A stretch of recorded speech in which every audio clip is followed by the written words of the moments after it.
नमस्कार दोस्तों, कैसे हैं आप लोग। आशा करता हूं आप लोग अच्छे होंगे और आपकी अच्छी प्रिपरेशन चल रही होगी। कमिंग जो एग्जाम्स हैं आपके टीजीटी, पीजीटी और नेट जेआरएफ, ठीक है। टीजीटी का एग्जाम, पीजीटी का एग्जाम, नेट का एग्जाम हो, ठीक है। जेआरएफ के लिए आप दे रहे हो या आप असिस्टेंट प्रोफेसर के लिए आप प्रिपरेशन कर रहे होंगे, ठीक है। या आप जो एमपी से जो एमपी में वर्ग सेकंड है, ठीक है, एमपी वर्ग जो सेकंड है 2 है या 2 कह सकते हैं आप उसको, ठीक है, उसकी प्रिपरेशन कर रहे हैं। या आप बीपीएससी से रिलेटेड जो है जो भी एग्जाम है उनकी प्रिपरेशन कर रहे हैं, उन सभी के लिए ये क्वेश्चन प्रैक्टिस कॉमन तौर पर हम चला रहे हैं। और जिस तरह से आप लोग अप्रिशिएट कर रहे हैं उससे मुझे ऐसा लगता है कि इससे आपको काफी फायदा भी हो रहा है। और नो डाउट अगर आप जुड़े हुए हैं और अच्छा कर रहे हैं तो फायदा भी आपको जरूर होगा, ठीक है। जहां पर कोई डाउट हो या कोई आपको लगता है कि नहीं ये थोड़ा इसमें आप और बेहतर चाहते हैं हमसे, तो वहां हमसे आप कमेंट बॉक्स में या दिए गए व्हाट्सएप नंबर पर भी हमसे आप क्वेरी कर सकते हैं, ठीक है। तो स्टार्ट करते हैं हम लोग क्वेश्चन प्रैक्टिस। आज के इस क्वेश्चन प्रैक्टिस सेट में भी हमने 15 क्वेश्चंस को लिया है, लेकिन हम कोशिश करेंगे कि ये 15 क्वेश्चन आपके 30 क्वेश्चन के बराबर हो, ठीक है। तो आइए, काम की बात, नो बकवास, सीधे क्वेश्चन पर। पहला क्वेश्चन है, निम्नलिखित राजनीतिक दार्शनिकों के सही ऐतिहासिक क्रम को पहचानिए। निम्नलिखित राजनीतिक दार्शनिकों के सही ऐतिहासिक क्रम को पहचानिए। हॉब्स, लॉक, रूसो एवं मॉन्टेस्क्यू। सेकंड कह रहा है हॉब्स, रूसो, मॉन्टेस्क्यू एवं लॉक। थर्ड कह रहा है लॉक, हॉब्स, मॉन्टेस्क्यू एवं रूसो। और अगला कह रहा है हॉब्स, लॉक, मॉन्टेस्क्यू एवं रूसो, ठीक है। तो इसमें अगर देखा जाए तो हॉब्स सबसे पहले था, हॉब्स सबसे पहले था, ठीक है, और वो लगभग 1588 के आसपास था। लॉक था उसके 12 में, 16 में। मॉन्टेस्क्यू उसके बाद आएगा और रूसो। इसका सही कालक्रम आप देख लीजिए, इसका सही ये होगा, हॉब्स 1588, लॉक 1632, मॉन्टेस्क्यू 1689 और रूसो 1712। तो सबसे पहले हॉब्स आएगा, फिर लॉक आएगा, फिर मॉन्टेस्क्यू और फिर लास्ट में क्या आएगा, रूसो आएगा। उस हिसाब से आंसर क्या हो जाएगा इसका, आंसर इसका डी हो जाएगा, ठीक है। यानी निम्नलिखित राजनीतिक दार्शनिकों के सही ऐतिहासिक क्रम में क्या होगा, सबसे पहले हॉब्स, फिर होगा लॉक, फिर होगा मॉन्टेस्क्यू और फिर होगा रूसो, ठीक है। आइए अगला क्वेश्चन देखते हैं हम लोग। किसने राजनीति शास्त्र के अध्ययन में ज्यामिति, भौतिकी व मनोविज्ञान की मदद ली। राजनीति विज्ञान के अध्ययन में किसने ज्योमेट्री, फिजिक्स और साइकोलॉजी की, ठीक है, हेल्प लिया। हॉब्स, लॉक, रूसो, जेएस मिल, ठीक है। हॉब्स, लॉक, रूसो, जेएस मिल। आंसर क्या होगा भाई इसमें, इसमें आंसर होगा हॉब्स। क्या होगा, हॉब्स। क्यों होगा हॉब्स? हॉब्स जो है राजनीति विज्ञान की जो अध्ययन पद्धति थी, उस अध्ययन पद्धति में वैज्ञानिक पद्धति का समर्थक था। इसने क्या किया, अपनी जो स्टडी का जो एक नेचर बनाया, उसमें अपने हर चीज के अध्ययन में क्या किया, ज्योमेट्री की भी हेल्प लिया, फिजिक्स की भी हेल्प लिया और साइकोलॉजी यानी साइंटिफिक स्टडी का समर्थक था और साइंटिफिक स्टडी जो है ये करना भी चाहता था, ठीक है। इसने अपने जो तत्कालीन समय था उसमें अपने विचारों की पुष्टि करते हुए, किसके आधार पर, वैज्ञानिक आधार पर पुष्टि करते हुए, जो पारलौकिकवाद की जो मान्यता थी या जो पारलौकिकवाद का जो सिद्धांत था, ठीक है, उससे लोगों को मुक्त किया था इसने। और इसने प्राकृतिक अवस्था का वर्णन, राज्य का निर्माण, राज्य शक्ति के संदर्भ में और अन्य उन सभी संदर्भों में जहां पर कहीं ना कहीं वैज्ञानिक आधार की कमी थी, उन सभी स्थानों पर वैज्ञानिकता को अपना आधार बनाया, ठीक है। और इसकी यह अध्ययन पद्धति काफी हद तक वैज्ञानिक होने के बावजूद भी व्यवहारिक थी, क्योंकि व्यवहारता ही विज्ञान है और विज्ञान ही व्यवहारता आपको प्रतीत भी होता है, ठीक है। तो फिलहाल इसमें क्या होगा, आंसर हॉब्स हो जाएगा। अगला क्वेश्चन देखते हैं। राजनीति के बिना इतिहास निष्फल है, इतिहास के बिना राजनीति निर्मूल है, यह कथन निम्नलिखित में से किसका है? राजनीति के बिना इतिहास निष्फल है, इतिहास के बिना राजनीति निर्मूल है, यह कथन निम्नलिखित में से किसका है? सेवाइन, सीले, बारकर, बेपर। सेवाइन, सीले, बारकर, बेपर। ठीक है, इसमें ये स्टेटमेंट है सीले का। किसका स्टेटमेंट है? ये सीले का स्टेटमेंट है। सीले क्या कहता है? आंसर क्या हो जाएगा? बी हो जाएगा। सीले क्या कहता है? सीले सीले ये कहता है कि दरअसल अगर हम इतिहास से राजनीति को निकाल दें तो फिर इतिहास जो है एक कोरा कागज की तरह हो जाएगा। यानी जो इतिहास साहित्य है वह एक तरह से कोरा कागज हो जाएगा। ठीक है, क्योंकि राजनीतिक व्यवस्था का अध्ययन ही हम मुख्य रूप से इतिहास में करते हैं। लेकिन अगर आप राजनीति से इतिहास को निकाल दीजिए तो दरअसल अगर राजनीति में इतिहास नहीं है तो हम ना तो हम भूतकाल का अध्ययन कर पाएंगे, ना हम वर्तमान में कुछ समझ पाएंगे, और ना ही भविष्य की राजनीति का निर्माण कर पाएंगे। क्योंकि राजनीति जो है वो भूतकाल के अनुभवों से प्राप्त किंतु भविष्य के लिए वर्तमान की एक क्रिया होती है, और इस अवस्था में अगर इतिहास नहीं है तो कोई मतलब नहीं है। यहां पर एक बात और ध्यान रखना होगा आपको, इसमें सीले क्या कहता है? एक सेंटेंस कहता है सीले, उसको समझिएगा। सीले कहता है कि राजनीति उच्छृंखल हो जाती, यानी उदंड हो सकती थी, यदि इतिहास द्वारा उसे उदार नहीं बनाया जाता। आप जब मुसोलिनी के पढ़ते हैं, आप जब हिटलर को पढ़ते हैं, या आप किसी और को पढ़ते हैं जिसने कहीं ना कहीं निरंकुशता की प्रवृत्ति को बढ़ावा दिया, जिसने कहीं कहीं जो है सर्वाधिकारवाद को बढ़ावा दिया, तो ऐसे में आपको लगता है कि यह तानाशाही जैसी जो व्यवस्था होती है यह कुछ समय के लिए तो हो सकती है, वर्तमान में लोगों को अच्छी तो लग सकती है, लेकिन यह भविष्य का आधार नहीं हो सकती है। तो ऐसे में यह कहता है कि अगर इतिहास नहीं होता राजनीति में तो राजनीति उच्छृंखल हो सकती थी, उदंड हो सकती थी, निष्ठुर हो सकती थी, बहुत कठोर हो सकती थी, या कह सकते हैं कि उनमें जो एक प्राकृतिक प्रेम राजनीति में या कल्याणकारी जो व्यवस्था होनी चाहिए थी वो नहीं होती। ठीक है, यह कहता है कि अगर इसको इतिहास द्वारा उदार नहीं बनाया जाता तो यह इतिहास भी एक कोरा कागज रह जाता, या राजनीति क्या होती? उदंड हो जाती। ठीक है, सीले कहता है। तो ये देखा आपने। अगला क्वेश्चन देखते हैं हम लोग। किसने कहा कि राज्य केवल समुदायों का समुदाय नहीं है, यह एक सर्वोच्च समुदाय है? किसने कहा कि राज्य केवल समुदायों का समुदाय नहीं है, यह एक सर्वोच्च समुदाय है? प्लेटो ने, अरस्तु ने, मैकियावेली ने, बोंदा ने। ठीक है, किसने कहा कि राज्य केवल समुदायों का समुदाय नहीं है, यह एक सर्वोच्च समुदाय है? ठीक है, प्लेटो ने, अरस्तु ने, मैकियावेली ने, या बोंदा ने? किसने कहा भाई? इससे पहले प्रश्न करा चुके हैं हम। ये आंसर क्या हो जाएगा? अरस्तु। क्या हो जाएगा? अरस्तु। अरस्तु क्या मानता था इसका?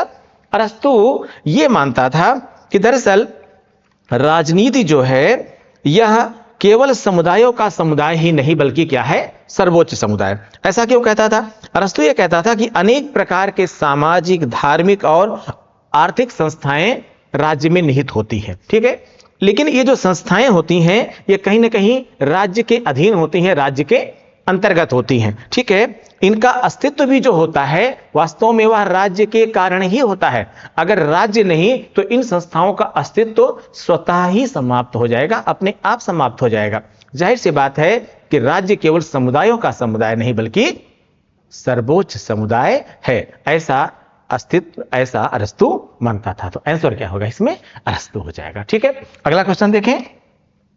सेवाइन कहता है कि अंग्रेजी भाषा भाषी जातियों ने, सेवाइन कहता है कि अंग्रेजी भाषा भाषी जातियों ने जितने भी राजनीतिक दार्शनिकों, पॉलिटिकल फिलोसफर्स को जन्म दिया है उनमें कदाचित महानतम है। उनमें कदाचित महानतम कौन है? हॉब्स, लॉक, रूसो और बेंथम। कौन कहता है? कहता है कि जितने भी अंग्रेजी भाषा भाषी जातियों ने जितने भी राजनीतिक दार्शनिकों को जन्म दिया है उनमें महानतम कौन है? हॉब्स, लॉक, रूसो या बेंथम। कौन है भाई? सेवाइन के अनुसार बेसिकली हॉब्स को उसने क्या किया है? महानतम माना है। सेवाइन हॉब्स से बहुत प्रभावित था। प्रभावित होने के पीछे कारण क्या था? दरअसल वह हॉब्स की जो अध्ययन पद्धति थी, कौन सी अध्ययन पद्धति थी? अब इससे पहले क्वेश्चन बताया मैंने आपको, वह उसकी जो साइंटिफिक स्टडी का जो प्रोसेस था या जो उसकी वैज्ञानिक अध्ययन पद्धति थी, उससे वह बहुत ही ज्यादा प्रभावित था। उसका ये मानना था, किसका? सेवाइन का, कि अगर जिस तरह से हॉब्स वैज्ञानिक पद्धति का विकास करता है या वैज्ञानिक पद्धति के आधार पर राजनीतिक व्यवस्था का अध्ययन करता है, यह वैज्ञानिक पद्धति भविष्य की राजनीति का वैज्ञानिक आधार बनेगी और हम भविष्य में होने वाली राजनीति की वैज्ञानिक आधार पर पुष्टि कर सकते हैं। यानी अगर हम भविष्य के लिए राजनीति बना रहे हैं या भविष्य की राजनीति कैसी होगी, अगर उसके द्वारा अध्ययन की पद्धति को हम स्वीकार करते हैं तो एक बेहतर राजनीतिक पद्धति हो सकती है। ठीक है, क्योंकि जो नियम उपनियम विज्ञान के अंदर बनाए जाते हैं वास्तव में वो सिर्फ वर्तमान के नहीं होते हैं बल्कि भविष्य के लिए भी होते हैं। ठीक है, आइए अगला क्वेश्चन देखते हैं। इसमें हम लोग छठा क्वेश्चन है आपका 6 नंबर, प्राकृतिक आधारों का सिद्धांत एक भाग है। प्राकृतिक अधिकारों का सिद्धांत एक भाग है ऑस्टिन के संप्रभुता सिद्धांत का, दैवीय उत्पत्ति के सिद्धांत का, शक्ति सिद्धांत का या सामाजिक समझौता सिद्धांत का। सामाजिक समझौता सिद्धांत का। ठीक है, बताइए भाई क्या होगा आंसर? प्राकृतिक अधिकारों का सिद्धांत एक भाग है किसका? ऑस्टिन के संप्रभुता सिद्धांत का, दैवीय उत्पत्ति के सिद्धांत का, शक्ति सिद्धांत का या सामाजिक समझौता सिद्धांत का। क्या हो जाएगा आंसर? सामाजिक समझौता सिद्धांत का। क्यों भाई? प्राकृतिक अधिकार का जो सिद्धांत है वास्तव में यह सामाजिक समझौता सिद्धांत का ही एक भाग है। ठीक है, इस सिद्धांत के जो प्रमुख समर्थक थे उन प्रमुख समर्थकों में आप जानते हैं हॉब्स आता है, लॉक भी आता है और रूसो भी आता है। ये अलग बात है, सभी लोगों ने प्राकृतिक अधिकारों की व्याख्या अलग अलग आधार पर की हुई है। ठीक है, इसमें जो है ये लोग ये मानते हैं कि राज्य लोगों के द्वारा किए गए विभिन्न प्रकार के सामाजिक समझौते का परिणाम है। लोग अपने हितों की पूर्ति के लिए, ठीक है, वर्तमान व्यवस्था और भविष्य के बेहतर निर्माण के लिए आपस में क्या करते हैं? एक समझौता करते हैं कि इन कार्यों को करने के लिए जो संस्था बनेगी, हमारे हितों की रक्षा करने के लिए या हमारे अधिकारों की रक्षा करने के लिए या हमारे संपत्ति की रक्षा करने के लिए जो संस्था होगी वह क्या होगी? राज्य होगी। ठीक है, दरअसल ये मानते हैं कि जो सामाजिक समझौता का सिद्धांत है, इस सिद्धांत के आने से पहले लोग कैसे रहते थे? प्राकृतिक अवस्था में रहते थे और प्राकृतिक अवस्था में भी उनके पास कुछ अधिकार थे। क्या अधिकार थे? उनके पास संपत्ति का अधिकार था, उनके पास अपने प्राणों की रक्षा का अधिकार था। ठीक है, और यानी उनके पास जीवन का अधिकार था, स्वतंत्रता का अधिकार था और संपत्ति की सुरक्षा का अधिकार था। लेकिन वहीं पर अगर आप हॉब्स की बात करेंगे तो हॉब्स एक अधिकार, ये जो मैंने तीनों बताए आपको, जीवन, स्वतंत्रता और संपत्ति की रक्षा की बात, यह लॉक कहता है। कौन कहता है? लॉक कहता है। लेकिन वहीं पर हॉब्स एक और अधिकार की बात कहता है। वह कहता है कि इन जो है प्राकृतिक अधिकारों में एक बहुत महत्वपूर्ण अधिकार था, वह था आत्मरक्षा का अधिकार। लोगों को आत्मरक्षा का अधिकार जो है वह है और यह कहीं ना कहीं प्राकृतिक अधिकार है। भाई जैसे अगर आप हमें मारने आएंगे, कोई नियम कानून उपनियम नहीं होगा तो भी हम क्या करेंगे? अपने प्राणों की रक्षा तो करेंगे ना। या आप किसी भी ऐसे जीव को मारने जाते हैं जो कि बिल्कुल संविधान के बारे में नहीं जानता है, उसको कुछ भी नहीं है, लेकिन अगर उसको आप मारने जाएंगे तो क्या अपना बचाव नहीं करेगा? भाई आप सांप को मारने जाएंगे तो आपको काटने दौड़ेगा, आप कुत्ते को मारने जाएंगे तो कुत्ता आपको काटने दौड़ेगा। ठीक है, किसी को भी आप मारने जाएंगे तो जाहिर सी बात है कि प्राकृतिक अधिकारों में आत्मरक्षा का अधिकार भी आता है। ठीक है, तो ये कैसा है? सामाजिक समझौते के सिद्धांत का एक भाग है। कौन? प्राकृतिक अधिकार। ठीक है, अगला क्वेश्चन, निम्न सिद्धांतों में किसके अनुसार राज्य की स्थापना जनता की इच्छा से हुई? ठीक है, निम्न सिद्धांतों में किसके अनुसार राज्य की स्थापना जनता की इच्छा से हुई? ठीक है, शक्ति सिद्धांत से, दैवी सिद्धांत से, सामाजिक समझौते के सिद्धांत से, इनमें से कोई नहीं। फिर से क्वेश्चन पढ़ते हैं एक बार हम। निम्न सिद्धांतों में किसके अनुसार राज्य की स्थापना जनता की इच्छा से हुई है? ठीक है, शक्ति सिद्धांत से, दैवीय सिद्धांत से, सामाजिक समझौता के सिद्धांत से, इनमें से किसी से नहीं। आंसर क्या हो जाएगा भाई? अभी तो व्याख्या कर रहे हैं ना सामाजिक समझौते के सिद्धांत से। आंसर हो जाएगा इसमें सी। क्यों भाई? अभी हमने बताया कि वास्तव में राज्य की जो स्थापना हुई वो राज्य की स्थापना का मूल कारण था कि प्रारंभिक अवस्था में लोग प्राकृतिक अवस्था में रहते थे, लेकिन प्राकृतिक अवस्था में की एक समस्या है, प्राकृतिक अवस्था की एक समस्या है। जैसे मान लीजिए हिरन है, हिरन को शेर या लकड़बग्घा खा सकता है, तो क्यों खा सकता है, क्यों मार के खा जाता है? क्योंकि उसके पास शक्ति अधिक है। जिसके पास शक्ति अधिक होगी वो क्या करेगा? जिसके पास शक्ति कम होगी उसके ऊपर शासित हो जाएगा या उसका शोषण करेगा।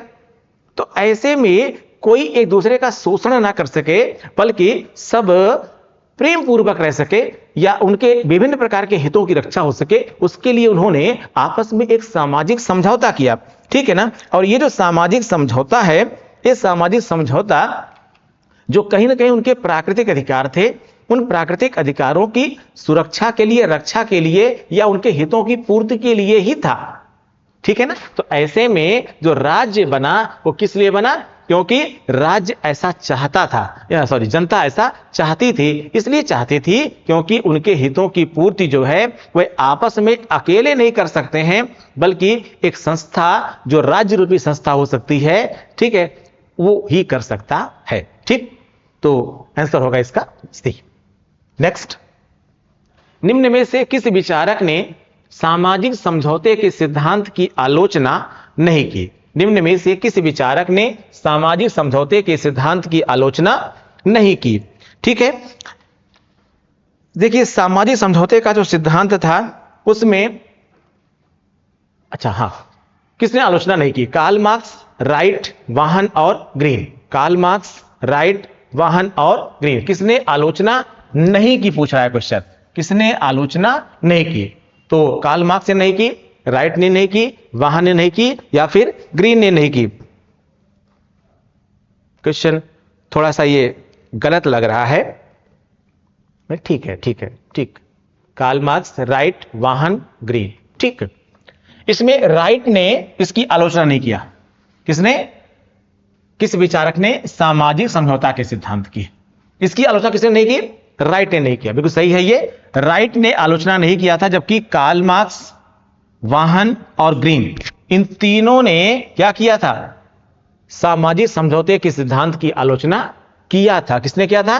कार्ल मार्क्स ने भी किया था, वाहन ने भी किया था और ग्रीन ने भी किया था। किया नहीं था, किसने नहीं किया था? राइट ने नहीं किया था। ठीक है, तो आंसर क्या हो जाएगा भाई? इसमें बी हो जाएगा। हमें क्या लगा जो है कि इसमें एक शायद राइट ऑप्शन नहीं था। ठीक है, आंसर क्या हो जाएगा? बी। अगला क्वेश्चन, निम्नलिखित में से कौन आत्मरक्षा के अधिकार को व्यक्ति का प्राकृतिक अधिकार मानता है?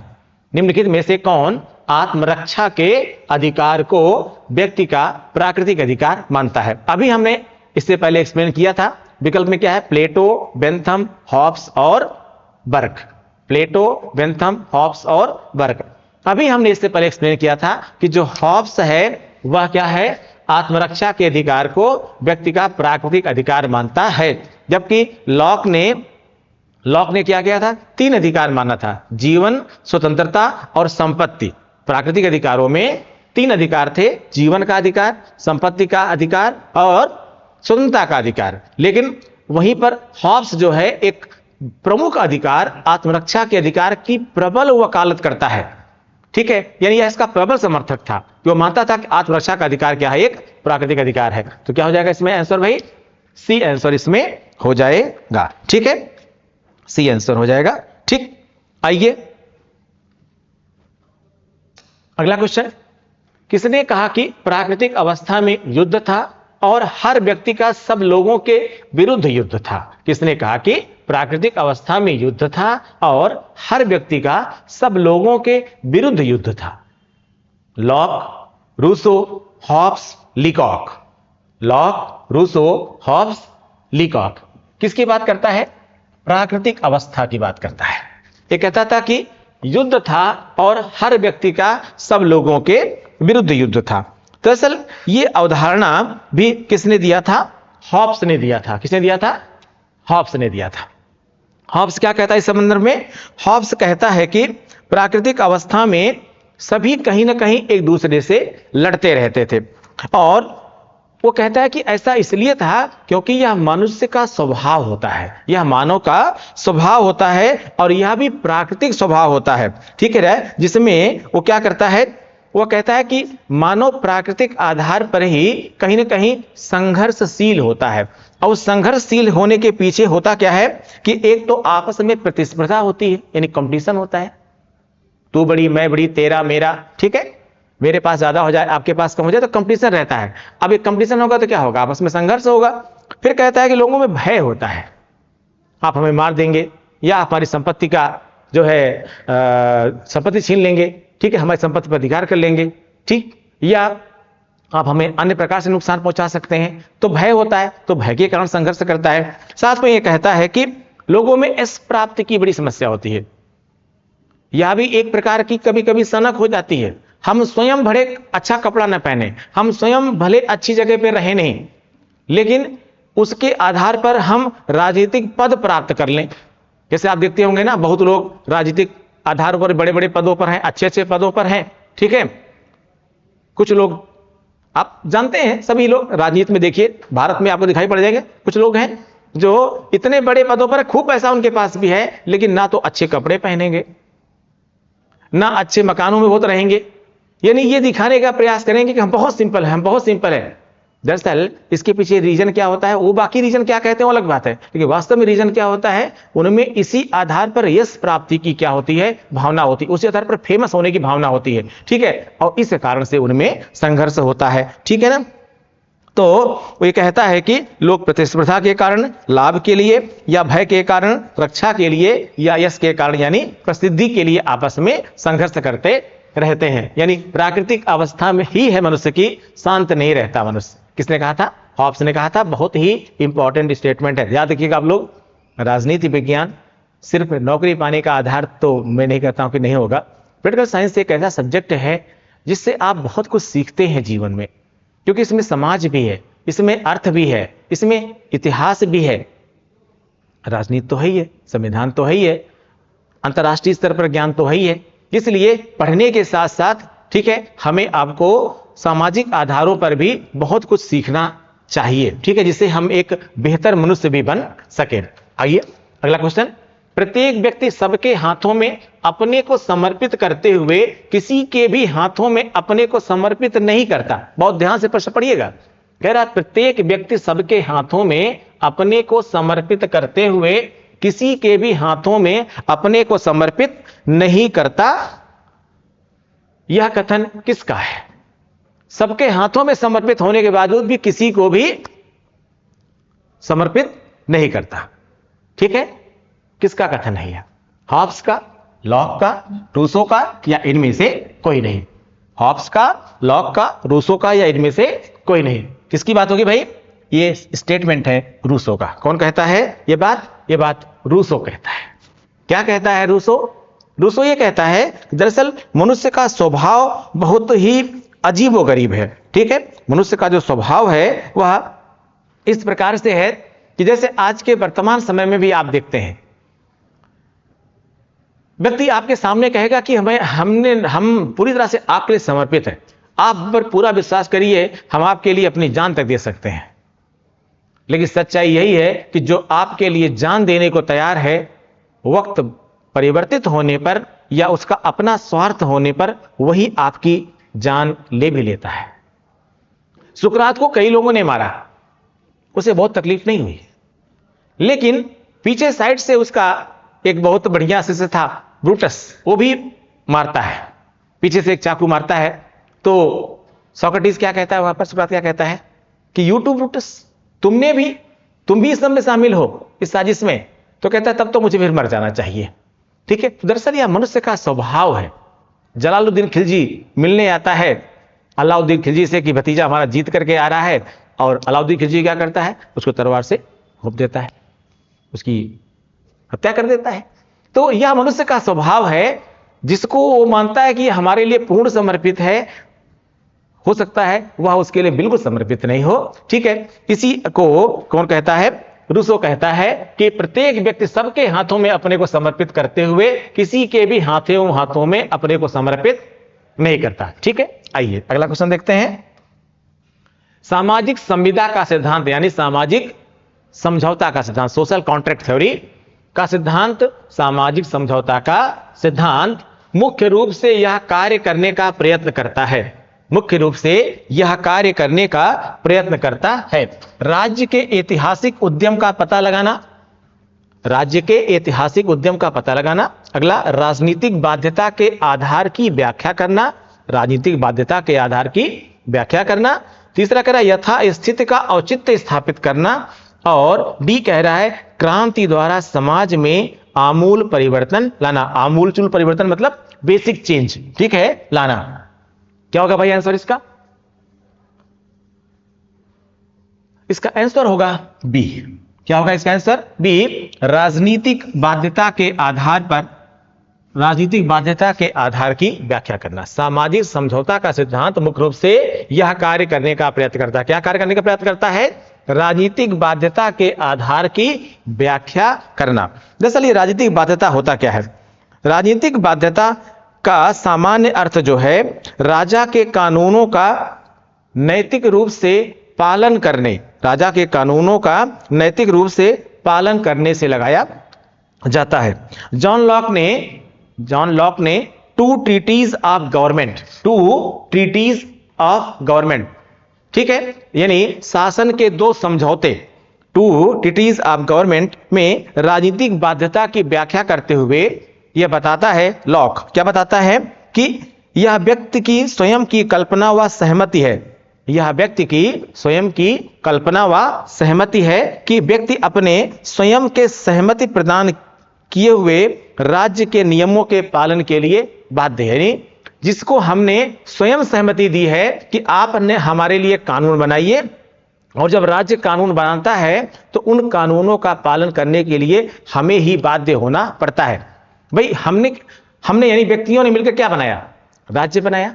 राज्य को क्या अधिकार दिया गया कि आप हमारे लिए नियम कानून बनाएंगे। भाई हम क्या करते हैं? हम सांसद चुनते हैं, हम विधायक चुनते हैं, ठीक है। तो जो विधायिका में बैठे हुए लोग होते हैं वो हमारे लिए नियम कानून बनाते हैं ना, हमने उनको अधिकार दिया ना। और फिर जब वो एक कानून बनाते हैं तो उन कानूनों का पालन करना हमारी जिम्मेदारी बनती है, हमारी बाध्यता बनती है, क्योंकि अगर हम उन कानूनों का पालन नहीं करेंगे तो कानून के उल्लंघन के दोषी ठहराए जाएंगे हम, जबकि हम ही ने उनको सहमति दिया है। अब वह कानून चाहे गलत हो चाहे वह सही हो। तो क्या कह रहा है कि सामाजिक समझौता का सिद्धांत मुख्य रूप से यह कार्य करने का प्रयत्न करता है। क्या कार्य? कि राजनीतिक बाध्यता के आधार की व्याख्या करना, ठीक है। यानी रूसो कहता है कि सामाजिक समझौता सिद्धांत में व्यक्ति अपने स्वयं के सहमति प्रदान किए हुए राज्य के नियमों के पालन के लिए क्या है? बाध्य होता है, ठीक है। तो अगला क्वेश्चन देखते हैं हम लोग। प्राकृतिक अवस्था शांति, सद्भावना, पारस्परिक सहयोग तथा सुरक्षा की अवस्था है। प्राकृतिक अवस्था शांति, सद्भावना, प्राकृतिक अवस्था क्या है? शांति, सद्भावना, पारस्परिक सहयोग तथा सुरक्षा की अवस्था है। एक बच्चे ने हमसे व्हाट्सएप पे एक क्वेश्चन पूछा था अभी कह करके कि सर आप क्वेश्चन को कभी कभी 1-2 बार 3 बार पढ़ लेते हैं, या विकल्प को 1-2 बार 3 बार पढ़ देते हैं, क्या कारण है? उससे कभी कभी थोड़ा ज्यादा टाइम लग जाता है, आपका थोड़ा वीडियो कभी कभी लंबा हो जाता है। तो बेटा मैंने इसलिए कहा कि आप इसको समझिएगा। मुझे 18 ईयर्स हो गए पढ़ाते हुए, 18 साल पढ़ाते हुए हो गया। दरअसल किसी भी क्वेश्चन को सॉल्व करने से पहले कभी भी जल्दबाजी मत करो। क्वेश्चन को इसलिए पढ़ो, मैं इसको अपने लिए नहीं पढ़ता हूं, ये मैं आपके लिए पढ़ता हूं कि आप उसको पहले समझ जाइए, सीधे इस पर मत आ जाइए क्या हो गया। जब तक आप इसको नहीं समझेंगे, नुक्ते के हेर फेर से खुदा क्या हो जाता है?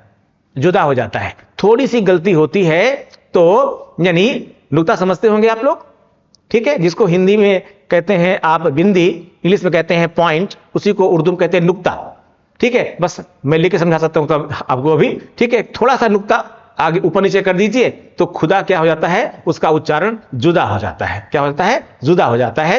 तो ऐसे ही अगर आप थोड़ी सी गलती करेंगे तो आपके प्रश्न का उत्तर ही गलत हो जाएगा। क्वेश्चन आपको आता है फिर भी आपका आंसर क्या हो जाएगा? गलत हो जाएगा, और फिर आप वहां एग्जाम में बहुत पछताते हैं, क्योंकि आप देखते हैं मुश्किल से 10 क्वेश्चन, 15 क्वेश्चन, 5 क्वेश्चन से आपकी पूरी मेरिट डिसाइड हो जाती है। इसलिए हमको फॉलो करिए, समझने की कोशिश करिए। प्राकृतिक अवस्था शांति, सद्भावना, पारस्परिक सहयोग तथा सुरक्षा की अवस्था है। यह कथन किसका है? हॉब्स का, रूसो का, लॉक का, टी.एच. ग्रीन का। हॉब्स का, रूसो का, लॉक का, टी.एच. ग्रीन का। किसका होगा? लॉक का। स्टेटमेंट किसका है? लॉक का स्टेटमेंट है। क्या कहता है लॉक मनुष्य को एक सामाजिक और विवेकशील प्राणी मानता है। क्या मानता है? कि मनुष्य एक सामाजिक प्राणी है और उसके अंदर क्या है? विवेकशीलता है, पर्सनालिटी है। ठीक है। वह शांतिप्रिय होता है। वह क्या होता है? मूल रूप से व्यक्ति अच्छा होता है, शांतिप्रिय होता है, नैतिक होता है और नियमों का पालन करने वाला होता है। ठीक है। वह मानता है कि मानव का जो स्वभाव है प्रेम वाला स्वभाव है, सद्भावना वाला स्वभाव है, सहयोग वाला स्वभाव है और सहानुभूति वाला स्वभाव है। यह मानता है कौन? लॉक, कि मनुष्य में इन सभी गुणों का समावेश होता है। मनुष्य में इन सभी गुणों का समावेश होता है। आप कहेंगे सर तो इसका दूसरा विपरीत भी तो होता है। बिल्कुल होता है, वह भी उसका स्वभाव है। क्योंकि जहां पर उसकी स्वतंत्रता, जहां पर उसकी संपत्ति या उसके जीवन को संकट होता है, ठीक है, या फिर यश प्राप्ति या जो मैंने बताया अभी इस प्रकार से कोई भय या अन्य बात होती है, तब वह इसके विपरीत व्यवहार करने लगता है। पर सच यह है कि व्यक्ति यानी प्राकृतिक अवस्था में व्यक्ति क्या होता है? शांति, सद्भावना, पारस्परिक सहयोग तथा सुरक्षा की अवस्था में होता है। वह विवेकशील होता प्राणी होता है, अच्छा सोचने वाला, प्रेम वाला प्राणी होता है, नैतिक नियमों का पालन करने, नैतिक होता है, शांतिप्रिय होता है, नियमों का पालन करने वाला होता है। ऐसा किसका मानना था? लॉक का मानना था। अगला क्वेश्चन, निम्न वक्तव्यों में से कौन सा वक्तव्य राज्य की उत्पत्ति के विषय में मार्क्सवादी सिद्धांत को स्पष्ट करता है? यानी यहां पर कौन सा स्टेटमेंट ऐसा है जो मार्क्सवादी सिद्धांत को स्पष्ट करता है, मार्क्सवादी सिद्धांत की व्याख्या कर रहा है? राज्य की उत्पत्ति साधनों का विकास करने के उद्देश्य से हुई।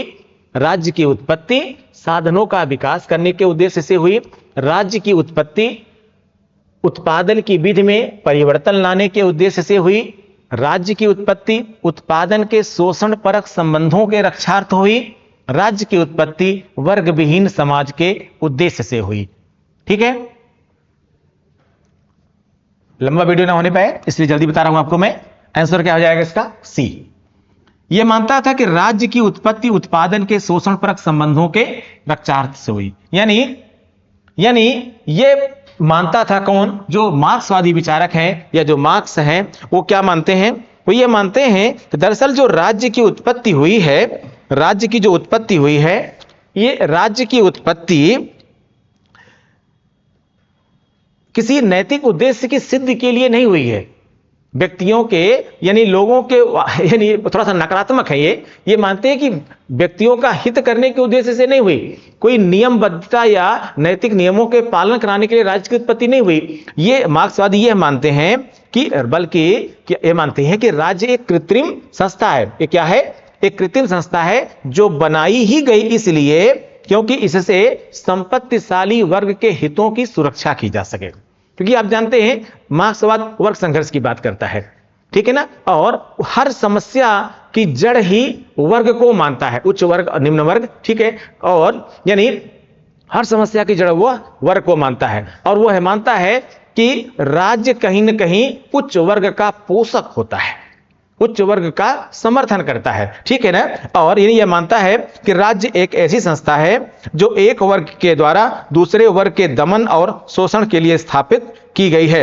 इसमें उत्पादन के साधनों पर पूंजीपति व्यक्तियों का अधिकार बना रहता है, ठीक है, और इसीलिए राज्य क्या करता है, इसीलिए मार्क्स क्या करता है, मार्क्स जो है राज्य विहीन समाज या वर्ग विहीन समाज की स्थापना की बात भी करता है, ठीक है। आंसर होगा इसका सी। लास्ट क्वेश्चन देखते हैं, निम्नलिखित में से कौन सा ऐतिहासिक सिद्धांत माना जाता है? निम्नलिखित में से कौन सा ऐतिहासिक सिद्धांत माना जाता है? बल सिद्धांत, मात्र सत्तात्मक सिद्धांत, विकासवादी सिद्धांत या दैवीय उत्पत्ति का सिद्धांत? क्या होगा? ठीक है, निम्नलिखित में से कौन सा ऐतिहासिक सिद्धांत, यानी इसे ही इनमें से किसी को ऐतिहासिक सिद्धांत भी कहते हैं, किसको, बल सिद्धांत को, मात्र सत्तात्मक सिद्धांत को, विकासशील सिद्धांत को, या दैवीय उत्पत्ति के सिद्धांत को। क्या हो जाएगा भाई, आंसर हो जाएगा इसमें सी, विकासवादी सिद्धांत को। ठीक है, विकासवादी सिद्धांत। दरअसल वर्तमान समय में राज्य की उत्पत्ति के सिद्धांतों में जो विकासवादी सिद्धांत है, यही क्या है, ऐतिहासिक सिद्धांत है।